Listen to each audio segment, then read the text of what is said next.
데살로니가전서 1장 5절 말씀 읽겠습니다. 이는 우리 복음이 말로만 너희에게 이른 것이 아니라 오직 능력과 성령과 큰 확신으로 된 것이니 우리가 너희 가운데서 너희를 위하여 어떠한 사람이 된 것은 너희 아는 바와 같으니라. 아멘. 오늘 이 말씀을 통하여 성령과 말씀 사역, 이런 제목으로 하나님의 말씀을 살펴보도록 하겠습니다. 성령과 말씀 사역. 교회 가운데 임할 수 있는 가장 심각한 재난 가운데 하나는 거짓 사역자들이 생겨나는 것입니다. 그리고 이 같은 일은 처음부터 있어 왔습니다. 인류 최초의 가족 속에 가인이 있었습니다. 방주 안에 있던 소수의 택자 속에서도 사악한 함이 있었습니다.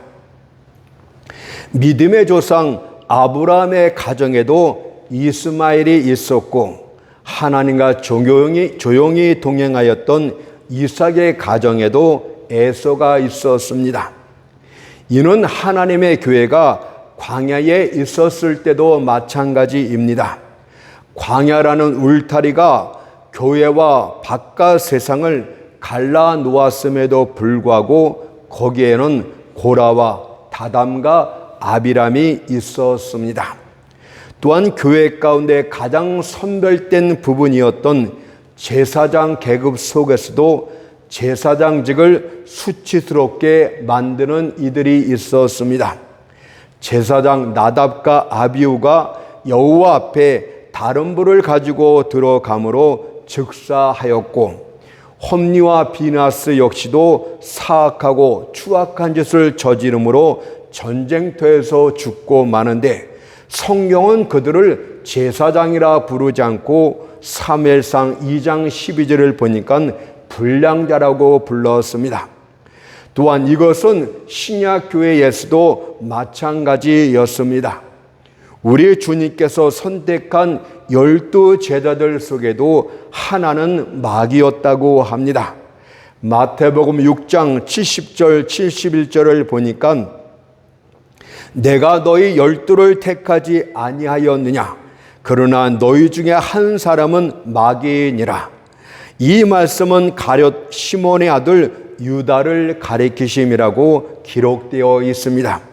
그리고 이후로도 이런 자들은 교회 가운데 계속 있어 왔고, 또한 앞으로도 더 많이 나오게 될 것입니다. 하늘 아래 어떤 공동체도 완전히 순결한 상태로 있었던 적은 단 한 번도 없습니다. 땅에 있는 그리스도의 양우리를 보십시오. 그러면 거기에는 양의 탈을 쓴 이리가 반드시 있을 것입니다. 계시록 1장 20절에선 별은 교회의 사자라고 말씀하셨는데, 안타깝게도 많은 별들이 유성처럼 잠깐 반짝이다 어둠의 장막 속으로 사라져 버리고 말았습니다. 거짓 선지자들이 교회 안에 있다는 것은 수치스러운 일이 됩니다. 잡초가 정원의 가장 좋은 곳에서 자라는 것은 잡초에게 명예가 되는 것이 아닙니다. 열매 맺지 못하는 무화과 나무가 포도원 중앙 가장 좋은 옥토에 숨겨져 있는 것은 명예로운 일이 아닙니다. 그들은 결국에는 누가복음 13장 7절의 말씀처럼 찍어버리라. 어찌 땅만 버리느냐는 주인의 엄한 명령을 듣게 될 것입니다. 그렇다면 왜 하나님께서는 거짓 사역자들이 교회 가운데 있는 것을 그냥 내버려 두는 것일까요? 저는 집으로 가는 도로가에 줄지어 심겨진 싱싱한 나무들을 보았습니다. 그것들은 처음 심을 때는 연약하여서 그 둘레로 죽은 목재의 말뚝들에 의해서 지탱되어집니다. 이것은 교회 안에서 죽은 사역자들이 하는 역할과 유사하다고 할 수 있겠습니다. 거짓 사역자들은 하나님께서 예비하신 진실한 사역자가 나타날 때까지 어떤 영역을 차지하면서 맡은 역할을 하게 될 것입니다. 그들은 하나님의 섭리 중에 저급한 어떤 목적을 위하여 얼마 동안은 사용되어질 것입니다. 하지만 심겨진 나무가 점점 자라나게 되면 그 죽은 말뚝의 수명도 점점 줄어드는 것 아니겠습니까? 거짓 사역자들의 운명도 그렇게 될 것입니다. 약속의 자녀 이삭이 나타나게 되면 계집종의 아들 이스마엘은 쫓겨나야 되는 것이고, 하나님의 사람 다윗이 나타나게 되면 인본주의자 사울은 반드시 사라져야 됩니다. 이처럼 죽은 말등은 심겨진 나무가 다 자랄 때까지만 그 역할을 하게 됩니다. 그러니 진실된 하나님의 사역자들이여, 소망 중에 길이 참고 기다리도록 하세요. 썰물이 밀물이 되고 밀물이 썰물이 되는 날이 반드시 있게 될 줄 믿습니다. 하지만 사람들은 이런 하나님의 뜻을 이해하지를 못합니다. 그래서 죽은 말뚝 같은 거짓된 자들이 심판받지 않고 형통하게 되는 것을 볼 때면 마음의 갈등을 일으키게 됩니다. 하박국 선지자 역시도 이 같은 상황 앞에서 하나님 앞에 이렇게 항변토로 말을 합니다. 하박국 1장 3절을 보니까 어찌하여 나로 간악을 보게 하시며 패역을 목도하게 하시나이까. 하나님께서는 이에 대한 응답으로 그것은 잠깐뿐이고 하나님의 때가 이르게 되면 반드시 악인들에겐 형벌이, 의인들에겐 축복이 있을 것이라고 말씀해 주셨습니다. 하박국 2장 3절을 보세요. 그 종말이 속히 이르겠고 결코 거짓되지 아니하리라. 비록 더딜지라도 기다리라. 지체되지 않고 정령 이르리라고 말씀하고 계십니다.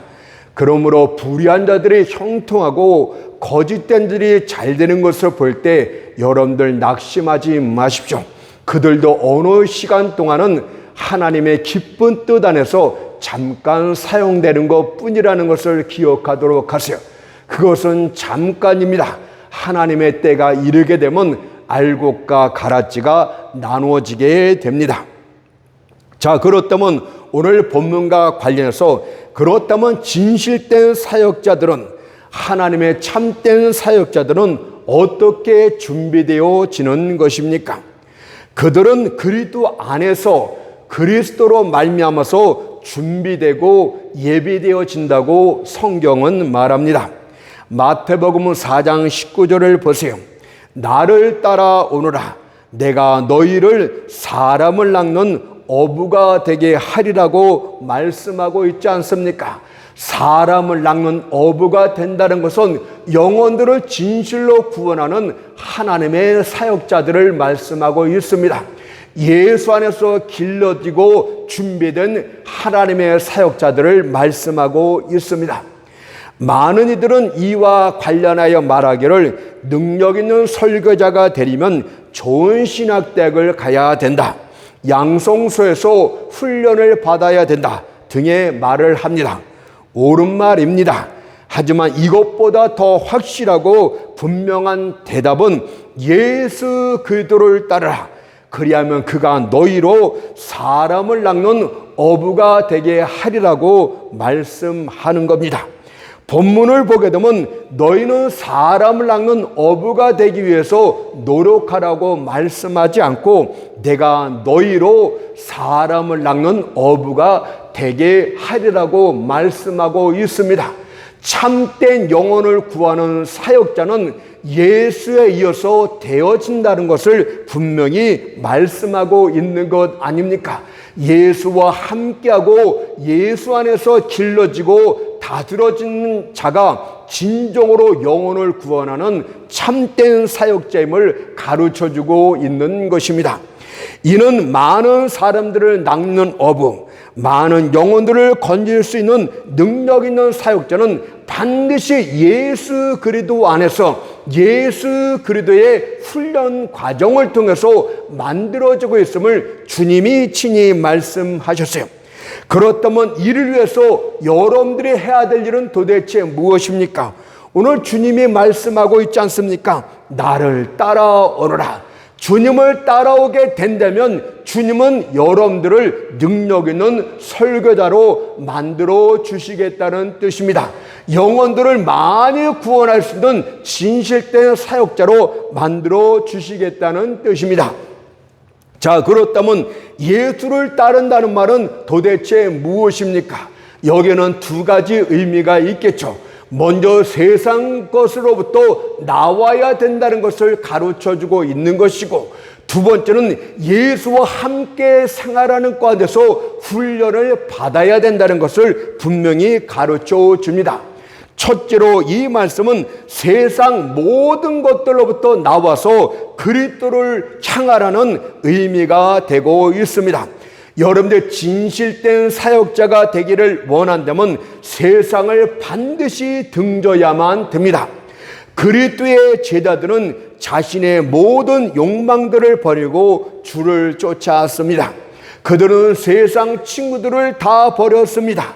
자신이 하던 모든 일들을 다 버리고 예수만 쫓았던 자들입니다.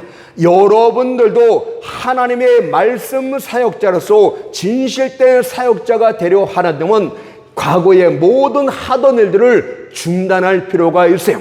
어떤 이들은 능력이 많아서 사업도 하고 다른 일도 하면서 주의 일을 하기도 합니다. 그러나 성경은 말합니다. 온전히 나를 따르라는 말씀은 내가 하던 일을 다 멈추라고 말씀하고 있는 것 아닙니까? 베드로와 그의 형제 안드레가 나를 따르라는 주의 말씀에 마태복음 4장 20절에서 곧 그물을 버려두고 예수를 쫓으니라고 했습니다. 세베대의 아들 야고보와 요한도 이 말씀에 의해서 마태복음 4장 22절에서 저희가 곧 배와 부친을 버려두고 예수를 쫓으니라고 말씀하고 있어요. 배를 버렸다는 것은 자신의 천성 직업을 버렸다는 뜻이고, 부친까지도 등을 쥐고 주님을 쫓았다는 것을 말씀하고 있지 않습니까? 세간의 자리에 앉아있던 마태도 나를 따르라는 주님의 말씀에 대해서 마태복음 9장 9절을 보니까 일어나 쫓으니라고 기록되어 있습니다. 가정의 육신의 정에 얽매여서 꼼짝하지 못하는 자, 세상 것 낙이 아직도 버리지 못하는 자는 주님을 따르는 자가 결코 아니라는 것을 주님은 가르쳐주고 있습니다. 얼마나 중요한 결단을 해야 되는 것을 주를 따르는 자들에게 주님이 넌지시 말씀하고 있지 않습니까? 주님을 따른다는 말은 세상 하던 일이 무엇이든 간에 그것을 다 버리고, 또한 세상의 더러운 것도 다 청산하고 주의 부르심에 순종한다는 뜻입니다. 여러분들이 과거에 죄악을 많이 저질렀다 할지라도 주님의 부르심이 있습니까? 그러면 더 이상 죄악과는 거리를 둬야 됩니다.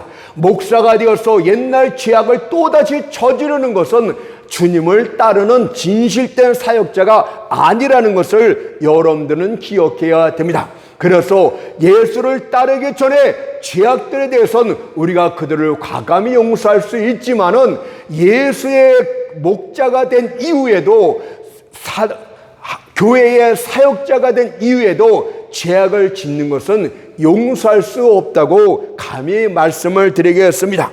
그렇다면 주를 쫓는다면서 여전히 뒤를 돌아보고 있는 사역자는 도대체 누굽니까?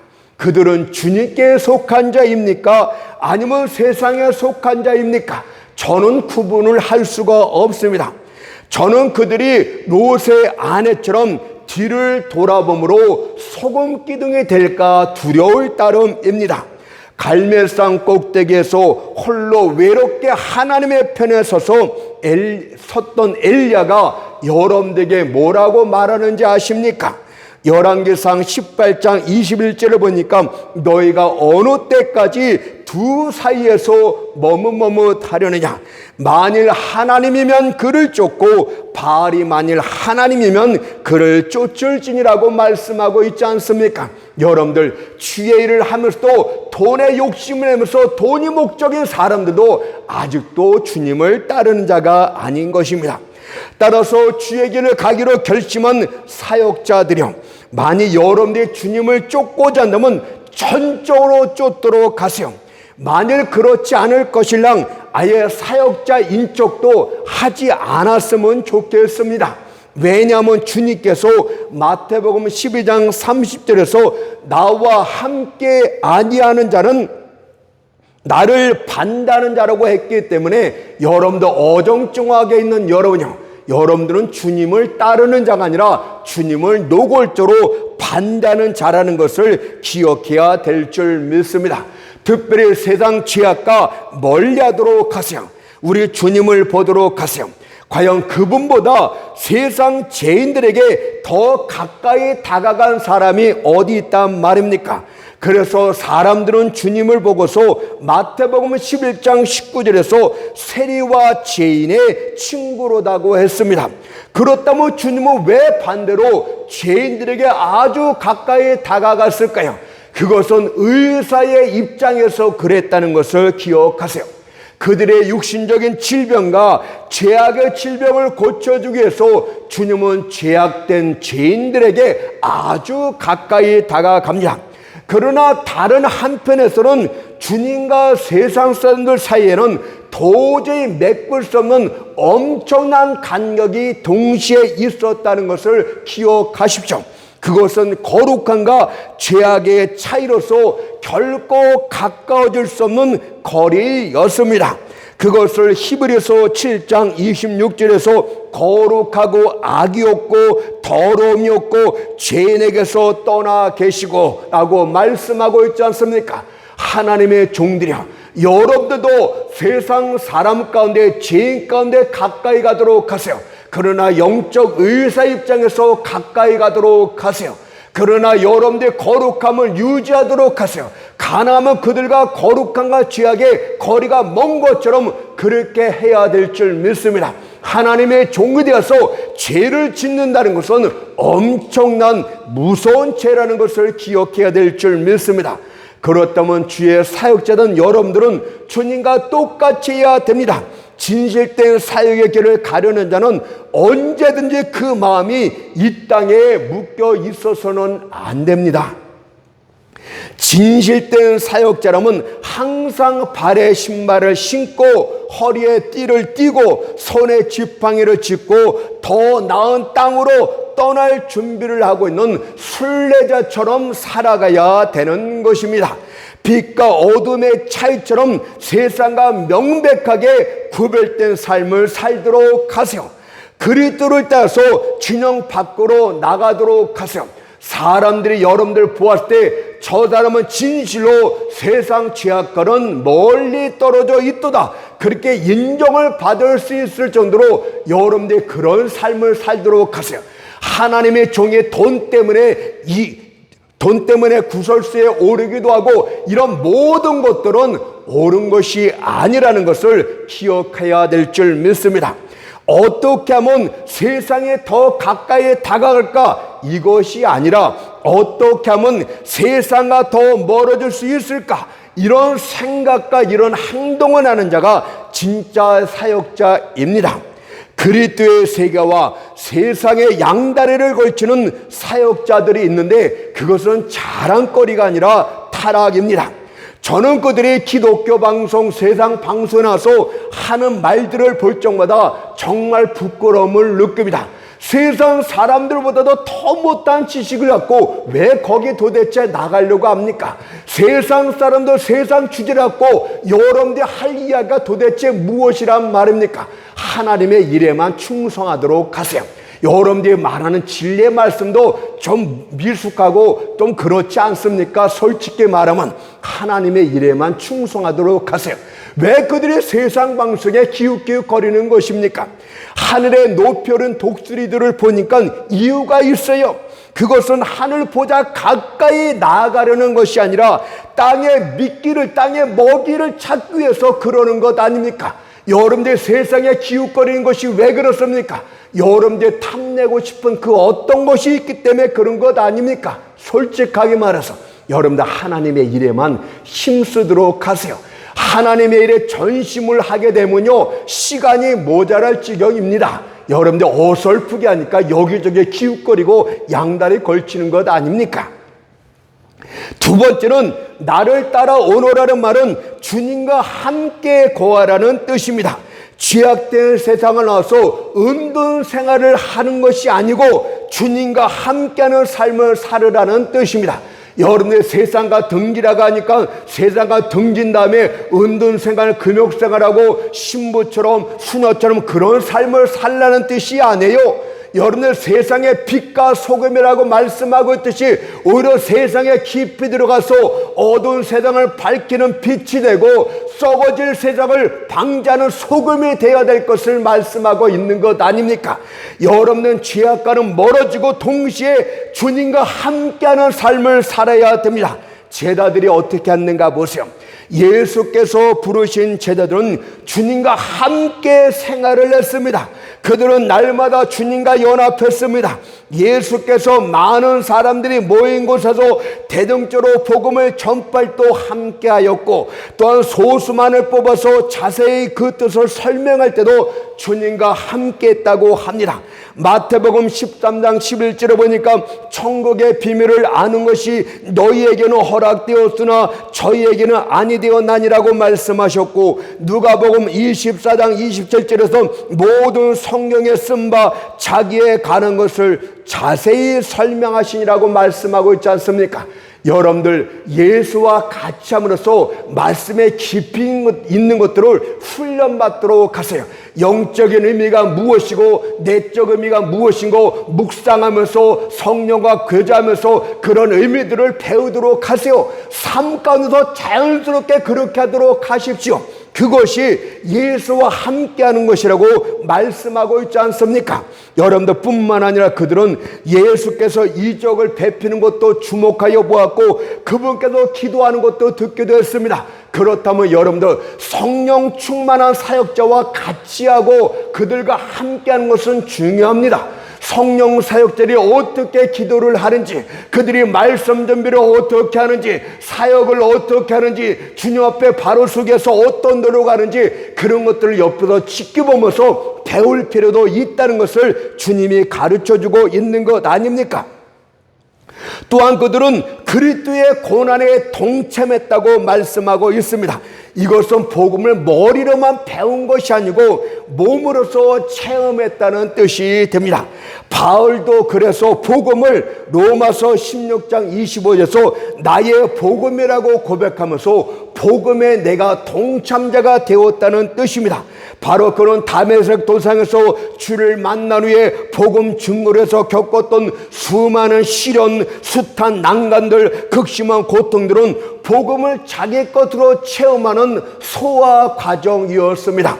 여러분들 하나님의 말씀을 머리로 배운 자들과요, 하나님의 말씀을 몸으로 직접 체험한 자들과는 하늘과 땅의 차이가 있습니다. 머리로 배운 자들은 사람들이 들을 때 머리로만 듣게 되고 말로만 들려지게 됩니다. 그러나 진리 하나를 겪은 사람들은 그 말씀에 권세가 있어 오늘 본문의 말씀처럼 복음이 말로만 전파되지 않고 능력과 권세와 성령과 확신으로 영혼들의 심령 가운데 와닿게 됩니다. 그래서 바울은 내가 너희 가운데 어떠한 사람이 됐는가를 기억하라고 말씀하심으로써 그가 예수와 함께 복음에 동참하고 얼마나 고난 가운데 참여했는가를 그가 지금 고백하고 있는 것 아닙니까? 그래서 그가 전하는 말은 권세가 있었고 능력이 있었고 성령이 함께하고 있었다는 뜻입니다. 여러분들 책에서 조금 배운 것 같아서 알짱알짱 거리지 마세요. 실질적으로 복음에 동참하도록 하세요. 모든 고난을 통해서 복음을 몸소 배우도록 하세요. 그렇지 않고들은 가르칠 자격도 없다고 저는 감히 말씀을 드리겠습니다. 여러분들 바울이 고백한 것을 보세요. 고린도서 11장 23절 27절에 보니까 그가 복음을 위해서 어떤 체험을 했는가를 기록하고 있습니다. 저희가 그리스도의 일꾼이냐? 반대로 너희는 그리스도의 일꾼답지 않다, 이 말이. 정신없는 말을 하거니와 나는 더욱 그러하도다. 내가 수고를 넘치도록 하고 옥에 갇히기도 하고 더 많이 하고 매도 수없이 많고 여러 번 죽을 뻔하였더니, 요즘 목사들은 얼마나 잘 놀라다니는지 얼마나 좋은 것을 먹는지 모르겠어요. 제발 좀 바울이 하는 고백을 듣고 좀 수고하다고 애도 좀 썼으면 좋겠습니다. 그렇게 얼굴이 항상 허옇고 잘 먹어갖고 그런 것만 하지 말고 제발 좀 성경으로 돌아가서 성경의 제자들이 어떻게 했는가 본받았으면 좋겠습니다. 모든 목사들이 이걸 보고 나한테 욕하고 돌멩이 할지도 모르겠지만 저는 성경에 없는 말을 하지 않고 그대로 합니다. 유대인들에게 40이 하나 감한매를 5번 맞았으며 3번 태창으로 맞고 1번 돌로 맞고 3번 파손하는데 일자를 기품에서 지냈으며 여러 번 여행의 강의 위험과 강도의 위험과 동족의 위험과 이방인의 위험과 시내의 위험과 광야의 위험과 바다의 위험과 거짓 정죄의 위험을 당하고 또 수고하며 애쓰고 여러 번 자지 못하고 줄이며 목마르고 여러 번 굶고 춥고 헐벗었느라. 요즘은 큰 교회 목사들이 전도도 안 해요. 저는 계속 전도를 합니다. 나가서 전도를 합니다. 여기 이 집 가고 저 집 가고 끊임없이 전도를 해요. 더운 날씨엔 땀으로 온통 옷이 다 젖기도 합니다. 여러분들 요즘 그렇게 하는 목사 있습니까? 내가 내 자랑거리 하는 거 아니에요. 당연한 것을 하는 것뿐이. 근데 이런 것을 하면 지금은 아주 천연기념을 보던 식으로 하는 이런 시대가 되고 말았어요.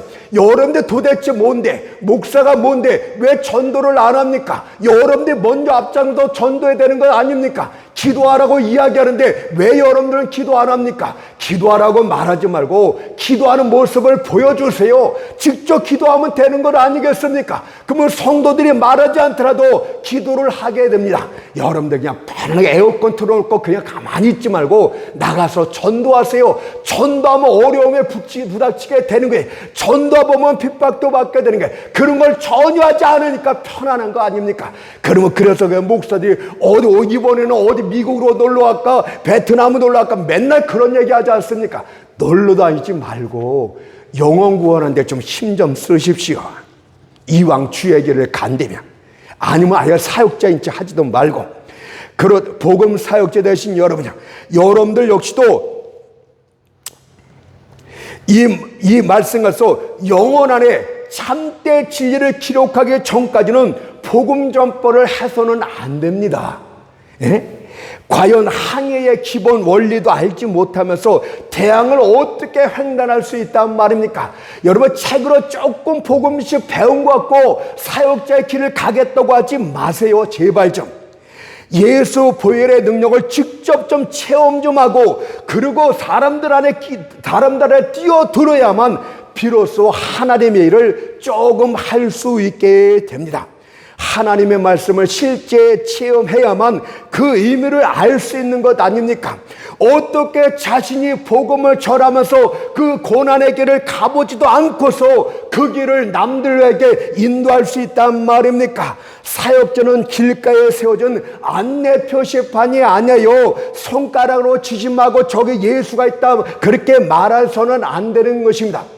아기 예수가 태어났을 때 제사장들이 뭐라고 합니까? 예수께서 어디에 태어났는지 금방 가르쳐주지 않습니까? 그들은 지식적으로는 다 알지만은 예수님을 경배하러는 가지 않았어요. 오늘날 목회자들의 이 모양이 되고 말았어요. 동방박사들 앞에서 빗줄 빗지면서 친히 자기가 움직이면서 그들을 인도하였던 것처럼 그런 별들이 됐으면 좋겠습니다. 여러분들 동방박사를 인도했던 별을 보세요. 그냥 그 별이라고 말하고 있어요.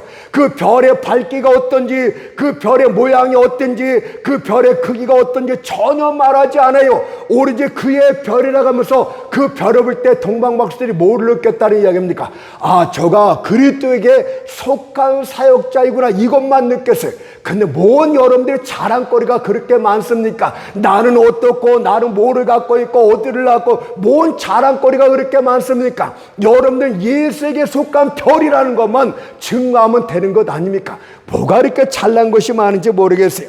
마태복음 2장 9절에 보니까 동방에서보단 그 별이 문득 앞서 인도하며 가다가 악이 있는 곳 위에 머물러 섰는지라. 그렇게 하면 됩니다.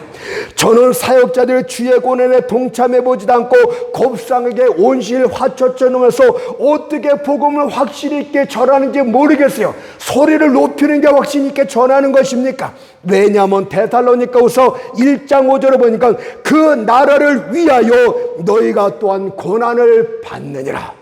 여러분들, 십자가를 짊어져야만 영광의 면류관에 있는 것이 아니겠습니까? 함께 예수와 고난을 당해야만 여러분들 영광을 받을 수 있는 것이 아니겠습니까? 십자가가 없는 데서 무슨 영광이 있단 말입니까? 주님이 이 땅에서 고난을 받았는데 주의 종이라는 자들이 이 땅에서 영광을 받고 호의호식해서야 되겠습니까? 바울은 이와 관련해서 이미 말씀을 드렸지. 우리가 너희 가운데서 어떠한 사람이 된 것을 너희가 아느냐, 어떤 사람이 된 것을 너희가 보고서 알지 않느냐. 우리가 그런 사람이 되었다고 말하고 있지 않습니까? 본문에. 여러분들 그렇게 말할 수가 있습니까? 저도 이 말을 읽으면서 부끄러움을 많이 느꼈어요. 내가 너희 가운데 어떠한 사람이 됐는가를 너희가 보도록 해라고 말씀하고 있듯이, 여러분들 세상 모든 것들을 떠나 그리스도와 함께 고난에 동참한 그 바울의 모습을 볼 때 부끄러움을 못 느낍니까? 여러분들 돈을 벌려면은 아예 돈을 벌든가, 그렇지 않으면 주의 사역자에서 온전히 주님을 쫓든가, 둘 중에 하나를 하면 됩니다. 여러분들 지금은 근데 예수가, 그리스도가 몸으로 우리 가운데 거하시지 않습니까? 않습니다. 그분께서 하늘 보좌 가운데 만왕의 왕 만주의 주로 좌정하고 계십니다. 그런데 어떻게 그분과 함께 할 수 있단 말입니까? 여러분들, 그분은 이제 그분의 영, 그리스도의 영이라는 성령으로서 이 땅에 계시고 있다는 것을 기억하도록 하세요. 따라서 나를 따라오느란 말씀은 성령과 함께 동행하고 성령의 임재하신 가운데 거하며 성령과 교통하고 교제하며 성령의 가르침을 받으면서 주의 사역자가 되라는 뜻이에요. 그런데 교회 가운데 성령에 대한 이야기가 없어요. 성령과 동행을 해야 된다, 성령과 교통하며 교제해야 된다, 성령의 임재하가 하신 가운데서 항상 거해야 된다, 성령의 가르침을 받아야 된다. 성령을 떠나서는 그리스도의 참된 사역자가 나오지 않아요. 여러분들, 성령 안에서 여러분들은 훈련을 받아야 되는 것입니다. 그러면 성령은 우리에게 무슨 훈련을 가르쳐 줍니까? 여러분들, 성령은요 우리에게 두 가지 훈련을 가르칩니다. 첫 번째는 여러분들 귀를 훈련받게 하시고, 두 번째는 혀를 훈련받게 하십니다. 여러분들 먼저 귀가 훈련 받으세요. 그래야 혀가 훈련을 받게 됩니다. 담대하게 외칠 수가 있고, 예수를 위해서 자기의 목숨까지도 내릴 수 있게끔 담대하게 외칠 수 있게 되는 것이에요. 귀가 훈련받지 않고 혀만 훈련받았는지, 아니면 혀만 갖고 이야기하는지, 그런 사람이 제잘되려도 되는 사람이 너무나 많은데, 먼저 귀가 훈련받아야 됩니다. 첫 번째로 말씀을 드릴 것은, 성령을 통해서 사역자는 귀가 훈련받아야 된다. 다시 말해서 성령의 인도하심과 가르침과 조명하심을 따라서 성경 진리를 올바로 배워야 된다. 이거부터 말씀을 드리고 싶어요. 사역자가 성경도 몰라서야 되겠습니까? 어떤 사역자라 보니까 온종일 그 기독교만 듣고 맨날 창세기 앞에 장 1, 2, 3장, 창세기 1, 2, 3장 맨날 그것만 하고 있어요. 에휴, 참, 성경이 창세기 1, 2, 3장입니까? 성경 공부 열심히 하시고 그냥 다른 방송 기웃기웃거리지 말고 성경 열심히 공부하세요. 배우는 일에 기쁨을 느끼지 못하는 자는 가르칠 자격도 없습니다. 여러분들은 사역자가 되어 주 예수의 이름으로 복음을 전하기 전에 먼저 그분의 발치에 앉아 배워야 되는 것입니다. 그러나 오늘날 사역자들 보면 하나님의 말씀을 듣는 기울력이 아니라 인간들의 양심에 의존한 그런 가르침, 사르게뻔 철학자들의 경험들을 듣는 귀만 가지고 있습니다. 그들의 설교를 들어볼 것 같으면 대부분이 성경 말씀이 아니라 사람의 사상이나 의견들이 대부분입니다. 그들의 복음을 설교한다고 하지만 그것은 마치 설교 안에서 예수님과 하나님 단어는 많이 쓰지만 내용을 들어보세요. 그 감았을 때 쌀알 몇 알 정도 띄워준 그런 얄팍한 복음의 내용 이에는 아무것도 없어요. 그냥 쓸데없는 이야기, 자기 이야기 아무 얘기나 그냥 갖다 붙이지 않습니까? 오늘 진짜 내가 오용머리 얘기 많이 하는데 목사들이 그냥 다추철 얘기하는데 그냥 합니다. 여러분들 다른 사람들의 견해나 여러분들의 견해나 별반 들을 만한 가치가 없어요. 여러분들의 견해가 뭐가 대단합니까? 다른 사람 의견 견해가 뭐가 대단합니까? 다 쓸데없는 것 아닙니까? 여러분들 설교에 여러분들 이름이 붙었다든가 다른 사람 이름 꼬리표가 붙은 것은 차라리 표현하지 마십시오. 설교 중에 그냥 엉뚱한 얘기도 하지 말고 그냥 성경으로 시작해서 성경으로 끝나도록 하세요. 하나님의 말씀만 전하는데도 부족하지 않습니까? 뭐 쓸데없는 이야기가 그렇게 많고 복음은 그냥 쥐꼬리만큼 있고 그런 설교를 합니까? 그러니까 성도들이 영적으로 성숙하지 못하잖아요.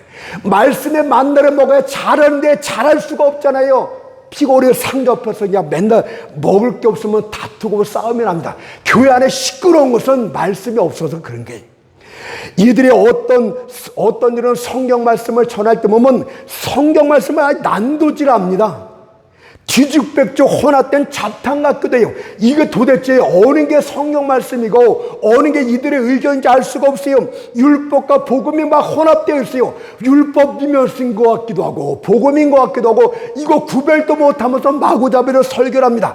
원인과 결과도 뒤바뀌었어요. 믿음이 모든 것이 원인이 돼야 되는데 네, 어떤 사람은 내가 이런 체험을 하면 그다음부터 믿음 갖겠습니다. 그런 식으로 설교도 하고 그렇게 치는 사람도 있고 또 성령의 역사와 인간의 노력도 구별이 안 돼요. 성령의 중생 역사도 인간의 노력도 구별되지 않고 마구잡이로 그냥 뒤바뀌어 있어요.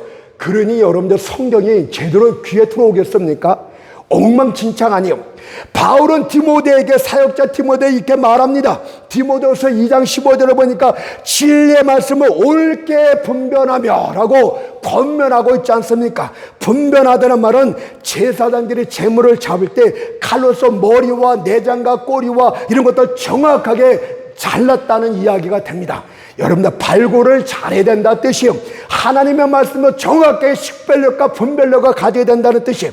그런데 이들의 설교는 야수가 먹이를 갈기하게 찢은 것처럼 뭐가 성경 말씀인지 뭐가 어디에 연관되는지 신약과 구약이 어떻게 조화가 되는지 도저히 알 수가 없어요.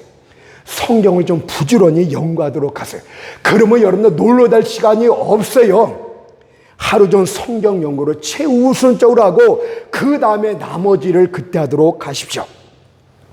여러분들 주님으로부터 말씀의 떡과 고기를 공급받지 못하면 여러분들이 다른 사람에게 나눠줄 것이 어디 있단 말입니까? 마태복음 9장 19절 20절에 보니까 떡 5개와 물고기 2마리를 가지고 하늘을 우러러 축사하시고 떡을 떼어 제자들에게 주심에 제자들이 무리에게 주니 다 배불리 먹고 오늘 성령께서 성령의 영과 감동으로 준 이 성경 말씀을 여러분들이 떼어줘야 되는 거예요. 그 말씀을 받아야만 그 말씀 갖고 전해야 되는 거예요. 근데 받지도 못하고 그냥 하니까 그냥 주석책 조금 끌적거리고 하니까 지금 교회가 이 모양 되지 않습니까? 여러분 저는 밖에 나가서 솔직하게 말해보세요. 세상 때문에 교회 칭찬합니까? 예? 교회가 칭찬 받는 일 합니까? 교회 많으면 머리 설레설레 흘지 않습니까? 누구 책임입니까? 사역자들 책임 아니에요. 솔직히 말하면 누구 책임 탓해 누구 탓을 해. 여러분들 그래서 사역자가 되려면은 말씀을 잘 알아야 되는데 말씀을 잘하기 위해서는 두 가지 훈련을 받으세요. 첫 번째는 귀로 훈련 받는다는 것이 무엇이냐면 첫 번째 말씀을 전하기 전에 성령의 감동을 통해서 말씀에 대한 주제를 받으라. 이것을 말씀드리고 싶습니다. 설교할 때 오늘 A라는 집사가 저번 주에 나한테 아주 기분 나쁘게 그러는데 저 집사를 한번 혼내볼까 해서 성경 구절 그런 거 찾지 말고, 제발 인간적으로 그렇게 하지 말고, 교회가 좀 재정이 부족하니까 돈 좀 한번 얘기해볼까, 헌금 좀 많이 나게 해볼까, 그래서 성경 구절 찾지 말고, 제발 인간적으로 하지 말고 성령 앞에 기도하고 성령의 감동을 받아서 그때그때 예배에 필요한 주제를 받도록 하십시오. 말씀을 듣는 자는 수백 명, 수천 명, 수만 명이 됩니다. 그런데 과연 말씀의 사역자가 누구를 겨냥해서 설교를 한단 말입니까? 듣는 자들 전체가 다 각자 처지가 다른데 어떤 주제로 설교해야 될까요? 성경을 들춰보면 아주 두껍습니다. 수십 권의 책 66권으로 이루어져 있고 수많은 말씀들이 있습니다. 그런데 과연 그 예배 때 필요한 말씀을 어디서 찾아야 되겠습니까? 여러분 제비 뽑는 식으로 성경책 쭉 펴서 찾을 겁니까? 여러분 그렇게 하지 마십시오. 성령의 감동을 받아야 됩니다. 모든 사람들의 사정과 형편을 다 아시는 성령으로부터 그때 필요한 말씀의 주제를 받아야 되는 거예요. 어떤 이런 말하기를 성경 66권은 다 완성됐는데 사역자가 알아서 하면 되는 거지 무슨 성령에서 말씀하시냐 뭐 이런 식으로 얘기를 합니다. 근데 먼저 저에 대해서 저는 목회를 25년 동안 단 한 번도 내 힘으로 선정한 주제라고 한 적이 없어요. 비록 성령께서 주제를 봤을 때 그것이 내 마음에 들지 않고 힘들고 어렵고 난해하고 전하고 싶지 않은 주제를 할지라도 저는 순종해서 여태까지 전해왔습니다. 여러분들 성령님은 지금도 감동하시고 말씀하세요. 히브리서 3장 7절 8절 말씀 보세요. 바울이 뭐라 그럽니까? 성령이 이르신 바와 같이 오늘날 너희가 그의 음성을 듣거든 성령이 이르신 바와 같이. 근데 이 말씀은요 바울이 구약의 말씀을 인용했습니다. 다윗이 시편 95편 5절에서 고백했던 말이 오늘날 너희가 그의 음성을 듣거든 그 말 아닙니까? 그러면 바울은 뭐라고 해야 됩니까? 과거 다윗이 말하기를 이렇게 해야 되는데 성령이 오늘 말씀하시기를. 무슨 뜻입니까? 바울에게 그 말씀을 받을 때 성령께서 오늘 자기에게 주신 말씀이었다 그것입니다. 다윗이 기록했다 치더라도 성령께서 그 말씀을 주실 때 바로 그것은 바울에겐 오늘 자기에게만 주신 말씀으로 다가왔다 이 뜻 아닙니까? 성경에 기록된 말씀이 성령에 의해서 선택되어지고 여러분들에게 주어지게 될 때 그것은 오늘 바로 살아있는 말씀으로 우리에게 다가오게 되는 것입니다. 성령에 의해서 말씀을 받게 될 때 그것은 항상 현재 시제가 되는 게, 또 만나도 이틀 동안 두면 다 썩고 냄새나지 않습니까? 말씀을 항상 새롭게 받았고 새롭게 전해야 되는 거예요. 성령에서 말씀을 받게 되면 그 말씀은 인구로 종에선 성경 말씀이 아니라 여러분의 심령의 육비에 쓰여진 새로운 오늘 여러분들에게만 주시는 말씀이 되는 게, 그 말씀을 들고 서야 되는 것입니다. 이것이 바로 성령으로 감동을 받는 거예요. 그러면 성령의 감동을 받으려면, 성령의 감동을 받게 되면 어떤 반응이 나타나는지 아십니까? 여러분들 에레미야가 이렇게 고백해요. 에레미야 15장 16절 보니까 주의 말씀은 내게 기쁨과 내 마음의 즐거움이오니. 성령에 주시는 말씀의 주제를 받게 되면 마음이 아주 기뻐서 온 천하를 얻은 것 같아요. 마치 다윗은 이것을 전리품을 얻은 것 같으면 이렇게 말하는데, 진짜 싸워서 어떤 전쟁에서 이겨서 전리품을 획득한 것 같습니다. 하나님의 성경 66권에서 어떤 말씀을 얻어야 되겠습니까? 어떤 말씀을 찾아야 되겠습니까? 기도하고 몸부림치고 하나 빼나갈 때 주님의 딱 말씀을 주실 때 그 말씀이 내게 올바른 것이라면 마음이 기쁘고 즐겁게 되는 것이 마치 전리품처럼 느껴지게 되는 게, 이 말씀을 주제로 설교를 시작하면 됩니다. 여러분들, 그러면 감동을 받기 위해서 우리 마음 상태는 어떻게 됩니까? 이스라엘 연합군과 모압군이 전쟁을 할 때를 보십시오. 이스라엘 연합군은 의기양양함으로 전쟁에 임했지만 곧 모든 상황이 뒤바뀌게 됩니다. 그 이유는 이스라엘 연합군이 모인 그 직결지 골짜기가 메말라 있었기 때문입니다. 따라서 그들 연합군은 전쟁도 하기 전에 물 부조로 자멸할 위기에 놓이고 맙니다. 그러자 이들 연합군 세 왕이 엘리사 선지자를 찾아와 도움을 구합니다. 그러나 엘리사는 그들 세상을 보았을 때 성령의 감동받아서 하나님의 말씀을 대언할 수가 없었어요. 왜냐하면 그 연합군 중에 이 아합과 이세벨의 아들, 바로 하나님을 대적하는 자 여호람이 있었기 때문입니다. 항상 하나님을 대적하는 자 여호람이 있었기 때문에 그 얼굴을 보는 순간 그 성령의 감동을 받을 수가 없어요. 분노가, 거룩한 분노가 일어났기 때문입니다.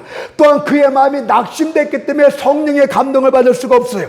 왜냐하면 하나님의 신실한 사람 유다왕 여호사밧이 하나님을 대적하는 자 여호람과 애굽왕과 결탁하고 있었기 때문에 낙심할 수밖에 없었어요. 여러분, 사람의 마음이 분노와 낙심 가운데 빠지게 되면 성령의 감동을 받을 수가 없어요.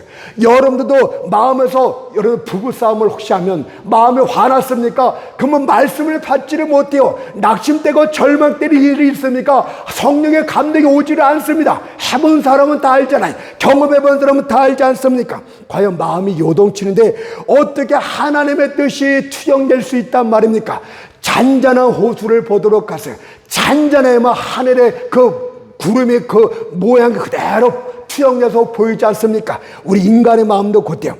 아무리 우리 순수한 물이라 할지라도 요동치게 되면 깨진 거울처럼 되고 마는 것입니다. 그래서 엘리사는 성령의 감동을 받을 수 없었기 때문에 검은 고 타는 자를 불러달라고 했고, 검은 고 타는 자는 아마 시편을 노래했을 줄 믿습니다. 그때 그의 마음은 잔잔한 호수처럼 변해서 하나님의 뜻을 받게 됩니다. 열왕기하 3장 15절에 보세요. 이제 내게로 검은 고 탈 자를 불러오소서 하니라. 검은 고 타는 자가 검은 고를 탈 때 여호와께서 엘리야사를 감동하시니. 여러분들, 그렇다고 검은 고 배우고 검은 고 탈 자를 교회 초빙하라는 뜻이 아니에요. 이것은 각자의 다 특징이 있을지 모르겠지만 찬양을 잘 듣는 중에 마음에 잔잔하게 되어서 하나님의 감동을 받는 자도 있고, 기도를 집회하는 중에 하나님의 감동을 받는 자도 있고, 여러 가지가 있을 줄로 믿었지만 여러분들 마음이 잔잔하고 고요한 상태로 될 때 성령의 감동을 받게 되는 게, 그때 바로 말씀의 주제를 얻게 되는 것이고, 이게 귀로 듣는 훈련의 첫 번째 단계입니다. 귀로 듣는 첫 번째 훈련의 단계 뭐라고요? 설교 주제를 받아라. 두 번째는 주님 앞에 성령한테 말씀을 받았습니까? 그것을 완전히 자기 것으로 소화해라, 이렇게 말씀드리고 싶어요. 에레미야 15장 16절에 주의 말씀을 얻어먹어 싸우니, 하나님의 말씀을 받았으면 그것을 얻어먹었다, 내 것으로 소화했다, 이 뜻 아닙니까? 말씀의 내면의 의미를 발견할 때까지 설교를 열심히 준비하도록 하세요. 많은 일이 성서의 글자에만 매달립니다. 성경 주석을 보고 영어나 원어 성경을 보기도 합니다. 그러나 하나님의 말씀 속에 감춰진 참된 진리는, 그것도 좋은 일이지만 그것을 온전히 하는 것은 그리 쉬운 일이 아니에요.